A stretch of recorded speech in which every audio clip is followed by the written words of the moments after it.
ओम नमः शिवाय, हर हर महादेव, जय महाकाल। आजकल किसके घर में संकट पैदा नहीं होते हैं, किसी न किसी के घर में कोई ना कोई संकट हमेशा लगा हुआ ही रहता है। परंतु अगर आपके घर में कुछ ज्यादा ही संकट है, आपको ऐसा लगता है कि एक समस्या खत्म होती है, दूसरी समस्या आ जाती है, दूसरी खत्म होती है, तीसरी आ जाती है, कोई बीमार पड़ने लगता है, वो बीमारी सही होती है तो दूसरा बीमार पड़ जाता है, घर में कलेश मचा हुआ रहता है, परिवार में पैसा नहीं आ रहा है, बहुत सारी ऐसी समस्याएं, घर के काफी सारे संकट होते हैं जिनसे आपको अगर खत्म करना है तो मात्र छोटा सा उपाय सावन के महीने में जरूर करना। एक शहद की धार आपको शिवलिंग के ऊपर डालनी होगी, ध्यान रखना टूटना नहीं चाहिए। पूरा उपाय बताऊंगा, परंतु उससे पहले आप सबसे एक छोटी सी गुजारिश करूंगा कि जो लोग पहली बार आए हैं चैनल को सब्सक्राइब जरूर करना, वीडियो को लाइक करके महादेव जी का कोई सा भी प्यारा नाम कमेंट बॉक्स में लिखना मत भूलिएगा। देखिए, गुरुदेव हमेशा एक चीज कहते हैं कि एक बार प्रैक्टिकल करके जरूर देखना, कहीं सीहोर वाले बाबा झूठ तो नहीं बोल रहे हैं,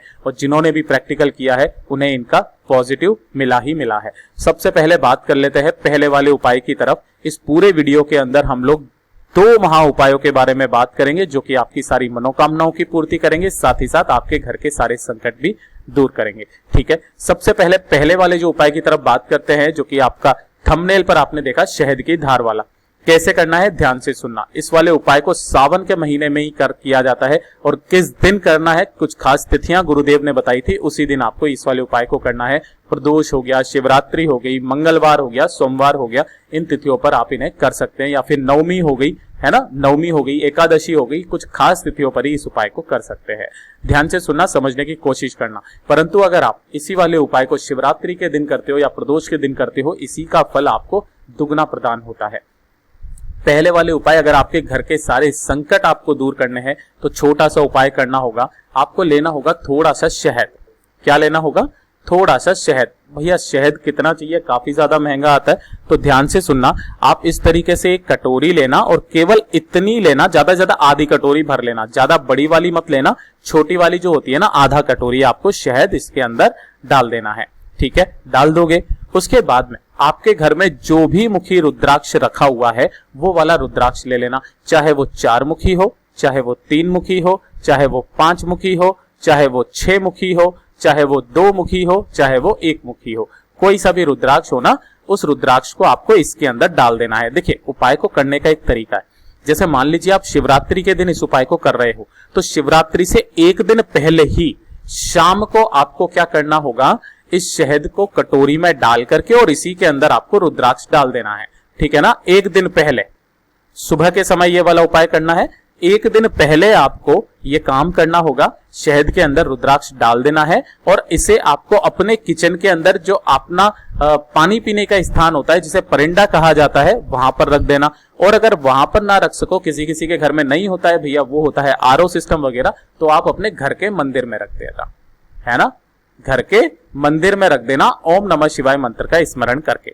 ठीक है, शहद के अंदर रुद्राक्ष। अब जब दूसरा दिन आएगा, यानी कि जब शिवरात्रि आएगी, तो शिवरात्रि के दिन आपको सुबह सुबह यह वाला उपाय करना होगा। आपको लेने होंगे 2 लोटे, है ना, ध्यान रखना, 2 लोटे। पहला वाला जो लोटा होगा वो होगा तांबे का। किसका होगा? तांबे का। इसके अंदर ज्यादा कुछ नहीं भरना, अपने घर का शुद्ध जल भरना।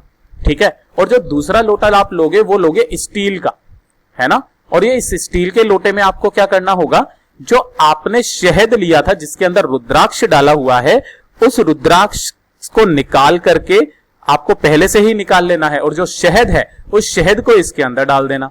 ठीक है, वो डाल दिया। अब इसी वाले लोटे के अंदर आपको डालना होगा गाय माता का कच्चा दूध, गाय का कच्चा दूध।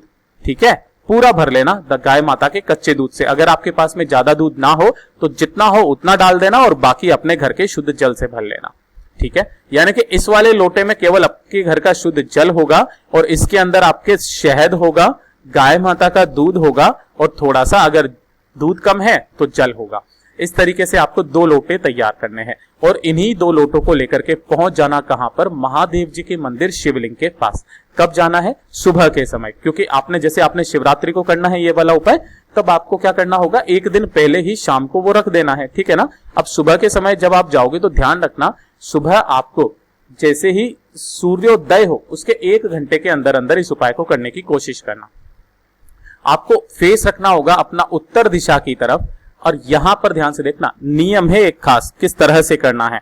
आपको फेस रखना होगा उत्तर दिशा की तरफ और आपके दोनों हाथों को इस तरीके से रखना है और दोनों हाथों में एक एक लोटा ले लेना है ना। जैसे एक हाथ ये हो गया, दूसरा हाथ आपका ये हो गया जिसमें दूसरा लोटा है, और इन दोनों लोटों को आपको एक साथ क्या करना होगा, दोनों लोटों को आपको एक साथ ओम नमः शिवाय, श्री शिवाय नमस्तुभ्यम, पंचाक्षरी मंत्र या फिर षडाक्षरी मंत्र का स्मरण करके आपको यहां पर समर्पित करना है। लेकिन ध्यान रखना, जो आपने यहां पर रुद्राक्ष निकाला था, उस रुद्राक्ष को आपको कहां पर रखना है, उस रुद्राक्ष को रखना होगा जलाधारी के जस्ट नीचे, यहां पर, है ना। उस रुद्राक्ष को आपको यहां पर रखना होगा जलाधारी के ठीक नीचे। फिर उसके बाद में आपको यहां पर इसे समर्पित करना है, क्योंकि रुद्राक्ष तो आपने पहले से ही निकाल लिया था, ठीक है ना। यहां पर आपको समर्पित करना। अब ध्यान से सुनना, जब यह समर्पित होता हुआ जलाधारी से नीचे गिर के रुद्राक्ष के ऊपर गिरेगा, तो इससे रुद्राक्ष जो है पूर्ण तरीके से क्या हो जाएगा, सिद्ध हो जाएगा। और सिद्ध हो जाने के बाद में इस वाले रुद्राक्ष को उठाना और इस वाले रुद्राक्ष को उठा करके अपने घर के मंदिर में रख देना। जो व्यक्ति शिवरात्रि के दिन इस उपाय को कर लेता है ना, उसके घर में कभी भी किसी भी तरीके का कोई संकट नहीं होता है। साथ ही साथ बीमारी, परेशानियां, कलेश या फिर किसी भी व्यक्ति की उन्नति नहीं हो रही है, इन सभी समस्याओं का निदान मात्र इस छोटे से उपाय से मिल जाता है। पूज्य गुरुजी ने जैसा बताया वैसा आसान भाषा में आपको बताने का संपूर्ण प्रयास किया। अब बात करते हैं दूसरे वाले उपाय की तरफ। देखिए, दूसरा वाला जो उपाय है, काफी सारे लोग समस्या से पीड़ित है कि भैया उनके पास में धन नहीं आ रहा है ना। धन की समस्या से लगभग सभी को ये वाली प्रॉब्लम है। माता लक्ष्मी जी का उनके घर में वास नहीं है, व्यापार अच्छे से नहीं चल रहा है, कर्जा बहुत ज्यादा बढ़ता जा रहा है। धन की अगर किसी भी तरीके की समस्या है तो वो व्यक्ति इस वाले सावन में इस उपाय को जरूर करना। वैसे आप कभी भी कर सकते हो, लेकिन सावन का महीना बहुत ज्यादा पवित्र है, आपको इस महीने में इस वाले उपाय को जरूर करना चाहिए। ध्यान से सुनना, आपको लेना होगा मात्र एक लोटा, किसका, तांबे का, जिसके अंदर आपको भर लेना होगा अपने घर का शुद्ध जल, ठीक है। थोड़ा सा लेना होगा आपको शहद, है ना। अब भैया शहद कितना चाहिए, इसके अंदर आपको 2 से 4 बूंद शहद चाहिए, इससे ज्यादा नहीं चाहिए, ठीक है। उसके बाद आपको चाहिए होगी हल्दी। अब भैया हल्दी की गांठ लें या पिसी हुई हल्दी लें, तो हल्दी की गांठ नहीं लेनी है, आपको पिसी हुई हल्दी चाहिए, है ना। पिसी हुई हल्दी कितनी लेनी है, 1 चुटकी। 1 चुटकी का मतलब जितनी आ जाए उसमें काफी है, ठीक है, 1 चुटकी। और साथ ही साथ चाहिए आपको एक बेलपत्र, जो कहीं से भी खंडित, कहीं से भी टूटी फूटी ना हो, ये चीज जरूर ध्यान रखना, ठीक है ना।